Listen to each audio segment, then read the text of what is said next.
Outside on the corner where I caught the bus, thinking in my head it's colder than I thought it was. Sometimes life is like that, and you just quiver your lips, whisper a wish, hoping someone might give us deliverance. Now deliver this message, think I could live with this mess if you could just give a few seconds to come and sit in my presence. And yes, it is so precious, yes, it is a blessing. Next, I'll attempt to express it with every heavy breath, cause just to make it worth it, and just to make it real, you always made it perfect, and that's the way I feel.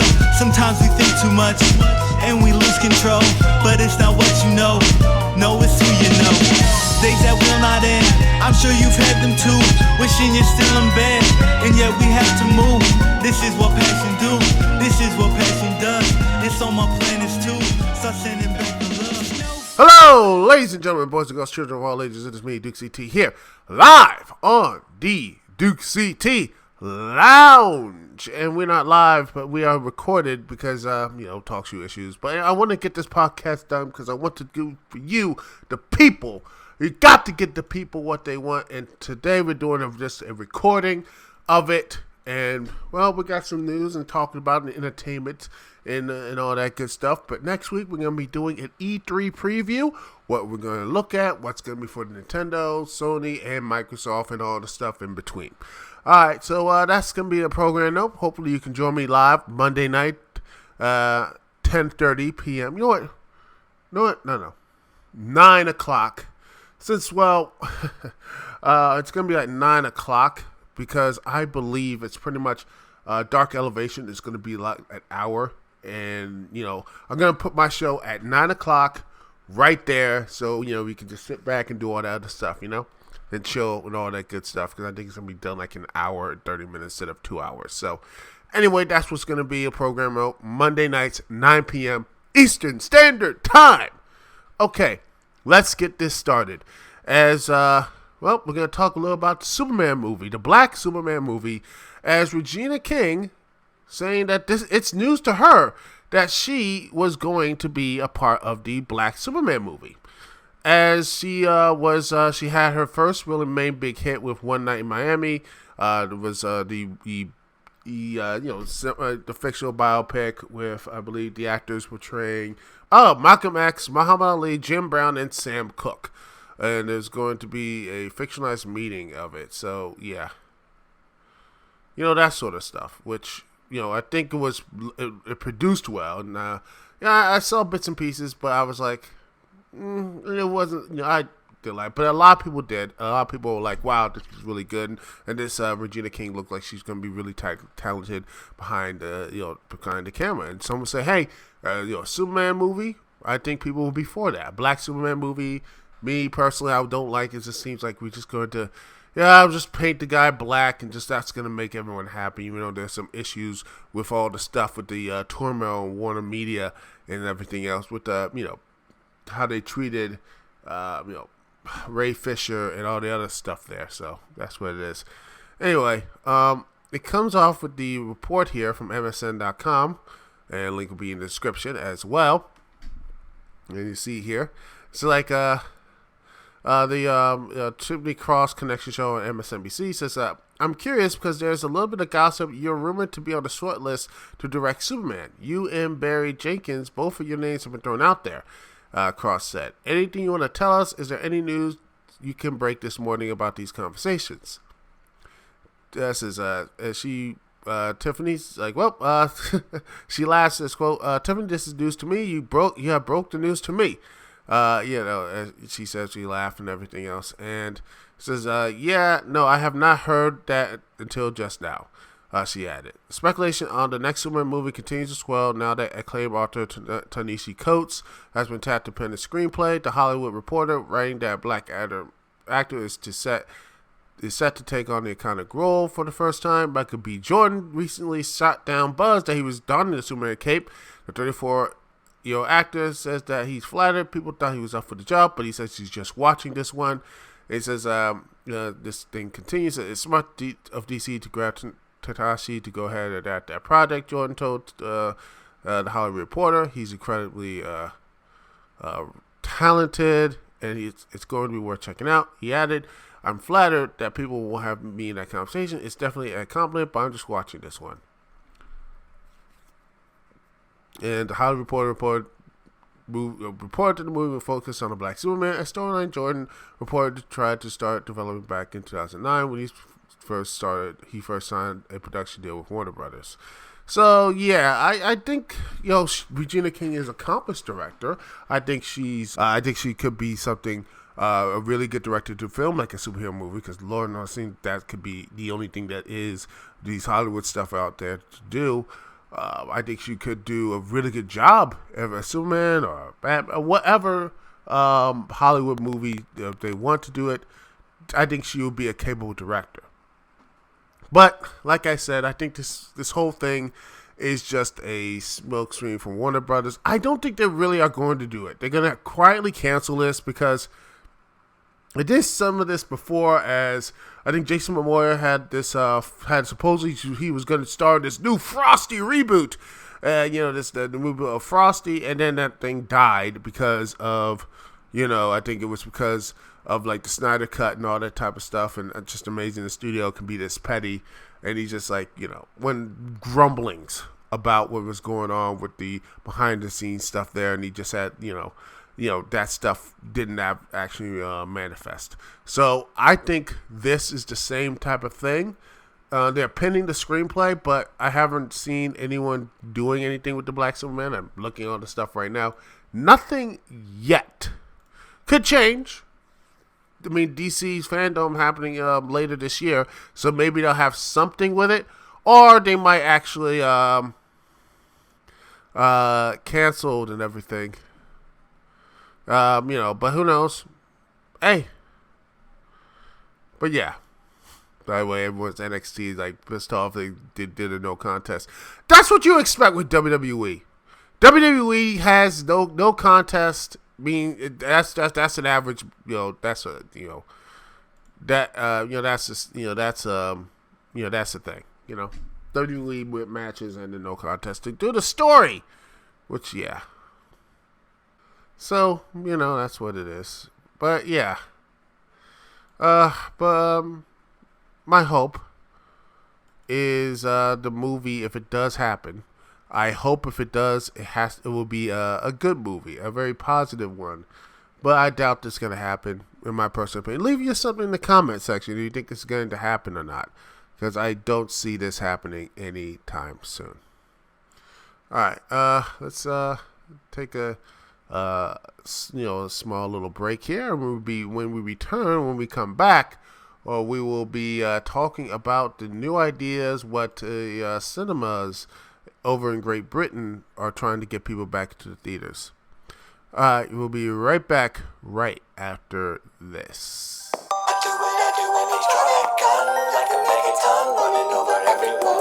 Whether chilling in the lab, equation pen and a pad, meditate on the universe down to an atomic mass. To diss me would be crass, opposition comes in last. Yeah, we straight from the sewer, but y'all ninjas just trash. You gotta be out your mind trying to mess with the team. A warrior keeps it chill, calm and serene, till a villain pops up in the civilian's path. And I step in and play whack-a-mole with my bow staff. Late night heroes, bright lights of the city, cruising in that turtle van, and I got the whole crew with me. Lasers on the roof, computers in the back, hooked up by yours truly. Shredder, where you at? Divide the pie, subtract the whack, add the fact that we hold it down in every city on the map. Multiply by the brain power I possess. That's a recipe for success. Yes. I do it, I need to have fun. I do it, make sure that good. I can make it time running over everyone. And we're back, ladies and gentlemen. Thanks so much for watching. Thanks so much for listening. Thanks for doing all that good stuff. Anyway, let's get to the next story. Is this story on Forbes saying cinemas are struggling. Can video games bail them out? This is somebody across the pond. This is it looks like some people are really, because some people really want to get theaters back up and start, and it looks like it's doing well. You have what's going on in America right now. People are going back to the theaters. A lot of people going to the other entertainment value. I mean, heck, I look at AEW's latest pay-per-view. It was pretty much a full house. People want to go out again. mask, unmasked, whatever, vaccinated, or anything else in between. They want to go out. People want to go outside and be with the people, man, because being inside, it's just not really it's not for humanity, you know? You know, it's just like we are, you know, social creatures. We need to be together, you know? So, yeah. But here it is. This is right here. It's going to, theaters are projected to lose a whopping $32 billion during 2020, while the video game industry made profits during the same month, you know, because of the Rona. And then this month, cinema chain Cineworld recently averted bankruptcy by securing a financing deal in exchange for 10% of the business. Announced it was offering the opportunity to rent screens for 2-hour gaming slots at 100 of its UK cinemas. Players could rock up with a console and a game of choice and have an experience they can't get the comfort of their home. Which a movie, now think about it, a movie screen for video games. I mean, it's not, first off, it's not uncommon movie theaters rent out for business presentations, you know, birthdays, all that stuff. Heck, you have boxing, wrestling, and all that good stuff in there. But video games, 2 hours? Part of me is like, I don't see it could work because, one, in a video game tournament, people might not want to go to a movie theater. They might say, I got my own thing here. I have a tournament they can do online, or they can do it like in, a place like when conventions show up, people want to go to conventions and have a big screen, you know, that type of stuff. I see, like, you know, the projection screens over, like, I think I saw at MagFest. I see them at, at other conventions and such. Yeah, I mean, I saw some, I believe I saw a little bit like that on, when I went to New York City Comic Con and such. And hopefully one day I'll go to the San Diego one, but maybe one day, but who knows. But yeah, that's, you know, I think that's what people, you know, some people are like, oh, that'd be, you know, that's one way of looking at it. No one go to theater. But on the other hand, theaters does have a unique experience, and they can probably sell it as saying it's a big tournament.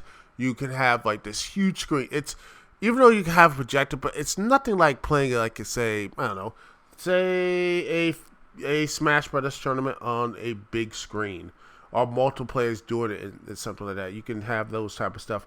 In that type of, seeing it like an IMAX or whatever type of theater would be jaw-dropping. It would be something very tantalizing for some gamers and such. And bringing in that type of revenue, and if this works, who knows? I mean, this could be something that a lot of people like. This could be something, this might keep, these movie theaters up.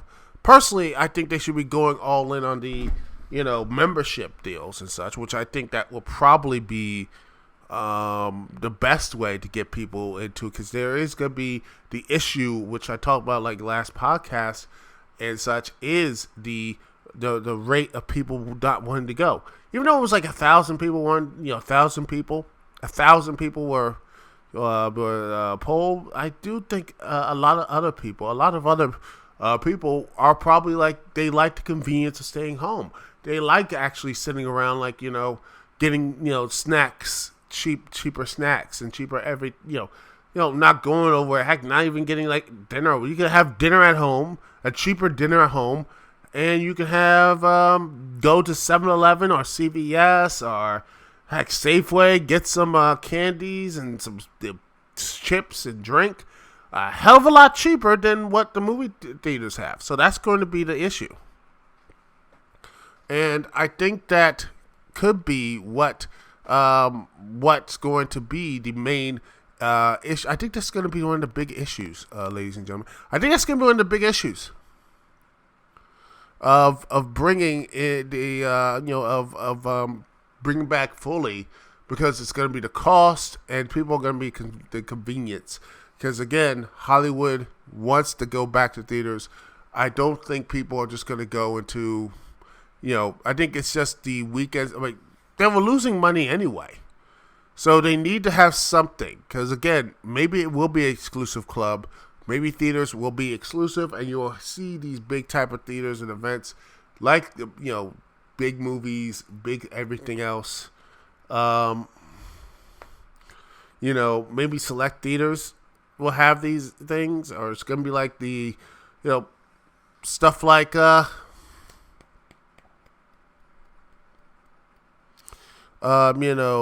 Draft House, very, these type of these type of theaters with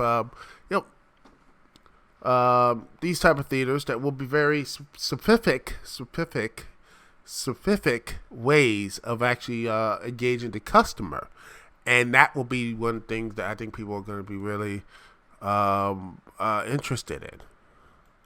That's what's going to be the real, the thing. So that's what's going to happen. I believe that will happen, and you will see, you will see that, that's what I feel. I think I could be 150% wrong, but I think that's what's going to happen in the coming, I think that's going to happen in the next couple of, years. I think that's going to be it. So, I think that's what's going to happen. And, that's what's going to, I hope. I really, really hope that the movie theaters do survive, but it will be in a new and better form. And I think this pandemic eventually is going to, force that change. And that's going to be that's what's going to change it. Anyway, thank you very much for listening for this. And by the way, will this work? I don't know. I mean, it was built in to it says right here in the article that was already offered in South Korea, and this was in Memphis-based Malaco Theater. So this has been tried before. So this could be something really good, or or really bad. Who knows? But again, I think this with doing something with the prices, doing something with the prices, doing something with with food and everything else, making things cheaper, making things better, make things so much, make things, more comfortable, make things a lot more, cheaper, comfortable, and open up new ideas. Maybe this thing will help movie theaters, and also get into the subscription service for people like myself and others to say, I can go to a movie theater without, and get say popcorn or whatever, help people out. Have that, that subscription service as well. I think that will be a better treatment and everything else like that. Anyway, thank you very much for listening and watching in the Dukect Lounge. This is Dukect T here. Peace and love. I will see y'all when I see y'all later.